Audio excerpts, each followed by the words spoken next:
Welcome to Breaking Ties, a new you after divorce.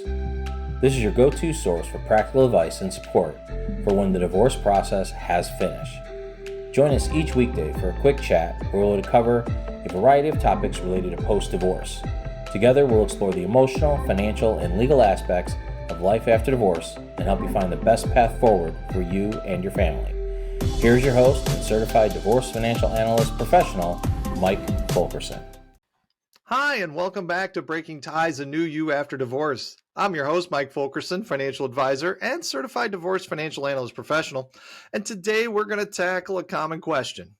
Should I wait to start dating after the divorce is final? Now, to answer this question really isn't a one-size-fits-all situation. It's a deeply personal decision that depends on your various factors, including your emotional readiness, the circumstances of your divorce, and your individual goals and values.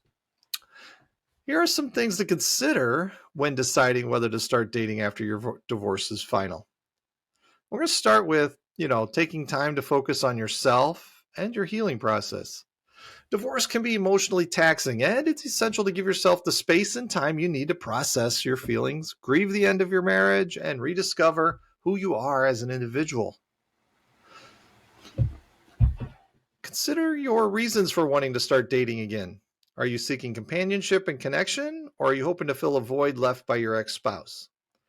It is important to approach dating from a place of self-awareness and authenticity rather than seeking validation or validation from others. Reflect on your past relationship and the lessons you've learned from it. Take the time to identify any patterns or behaviors you may have contributed to the breakdown of your marriage, and consider how you might use this insight to build healthier relationships in the future. Be honest with yourself about your emotional readiness to enter into a new relationship. Are you still carrying emotional baggage from your marriage? Or do you feel genuinely ready to open your heart, to someone new? It's important to be honest with yourself about where you are emotionally and take things at your own pace. Now, we're also going to want to consider the impact of dating on children if you have any.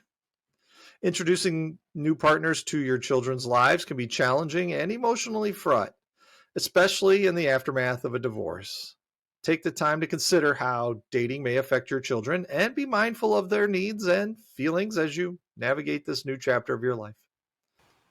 Ultimately, there's no right or wrong answer when it comes to dating after divorce. It's a deeply personal decision that depends on your individual circumstances and readiness.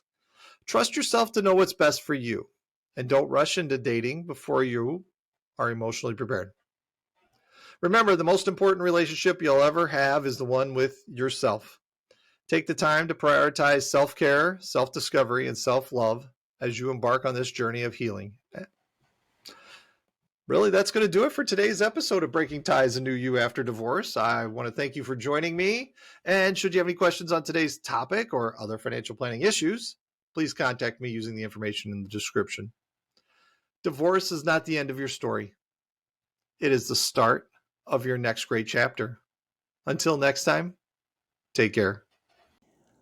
We want to thank you for listening to this episode of Breaking Ties, a new you after divorce with Mike Fulkerson. For questions, please reach out to Mike via email in the description or give him a shout at 630-444-1410. Remember to subscribe, like, and follow.